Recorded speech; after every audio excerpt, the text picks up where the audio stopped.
معروف British historian, politician and writer Lord Acton نے 5 April 1887 کو چرچ آف لنڈن کے بشپ کریٹن کو ایک لیٹر لکھا جس کا ایک جملہ کمال کا ہے، power tends to corrupt and absolute power corrupts absolutely.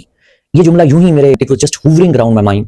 The reason is کہ جب 27th امینڈمنٹ کا میں جائزہ لے رہا تھا اور یوں فیل ہو رہا تھا کہ یہ 27th امینڈمنٹ اس خواہش، اس ایمبیشن اور اس بلیف کو ظاہر کرتی ہے کہ power can be unending and absolute. تو میں جب اس امینڈمنٹ سے گو تھرو ہو رہا تھا تو مجھے بلیو می کہ اس کے فریمرز اور اس کے آرکیٹیکٹس اس کے اندر چلتے ہوئے محسوس ہو رہے، اس کے صفحات پر میں ان کو دیکھ رہا تھا اور ان کی خواہشات، ان میکرز اور فریمرز کی خواہشات مجھے اس کی لائنز میں چلتی پھرتی محسوس ہو رہی تھی۔ اور آگے بڑھنے سے پہلے ذرا دیکھ لیتے ہیں سیلینٹ فیچرز کیا ہیں اس 27ویں آئینی ترمیم کے۔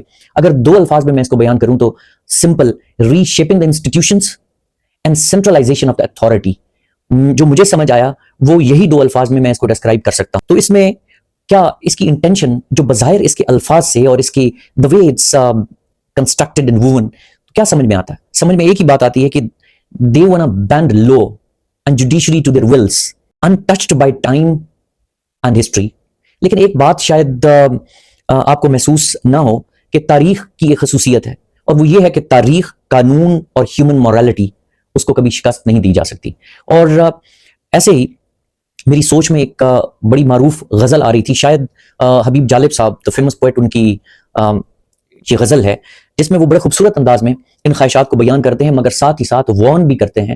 کوئی ٹھہرا ہو جو لوگوں کے مقابل تو بتاؤ، وہ کہاں ہے کہ جنہیں ناز بہت اپنے تئیں تھا، آج سوئے ہیں تہے خاک نہ جانے یہاں کتنے، کوئی شعلہ، کوئی شبنم، کوئی مہتاب جبیں تھا، وہ پھرتے ہیں اس شہر میں تنہا لیے دل کو، ایک زمانے میں مزاج ان کا سرے عرش بریں تھا۔ اور میں سمجھتا ہوں کہ حبیب جالب کی جو یہ غزل ہے یہ بہت کچھ بتا جاتی ہے۔ مگر چلیے اب ذرا اس سے آگے بڑھتے ہیں، ان غزلوں کو کون قابل اعتنا سمجھتا ہے اور ان پر کون توجہ دیتا ہے۔ اینی ویز جو بات مجھے ایک چیز جو اکارڈنگ ٹو مائی انڈرسٹینڈنگ، اگر میں یہ بات کہوں کہ ambition, certainty and illusion of permanence runs through the lines of this amendment، کہ جو بھی طاقت کے تخت پر براجمان ہو وہ اپنے آپ کو immortal سمجھتا ہے۔ He is eventually humbled by the time۔ Anyways آگے بڑھتے ہیں، ایک اور بات ذہن میں یوں ہی گونجتی ہوئی محسوس ہو رہی تھی، graves, dust and silence are the ultimate equalizers۔ اور ایک اور غلط فہمی بھی بہت سارے ذہنوں میں سما جاتی ہے جس کو نکالنا بہت ضروری ہے کہ invincibility is always fleeting۔ یہ تو یوں ہی کمنٹس تھے، اس کے ایک ایک آرٹیکل جو امینڈمنٹ 27 ہوئی اس کا بڑا ڈیٹیلڈ انالیسس کریں گے انشاءاللہ نیکسٹ ویڈیو میں۔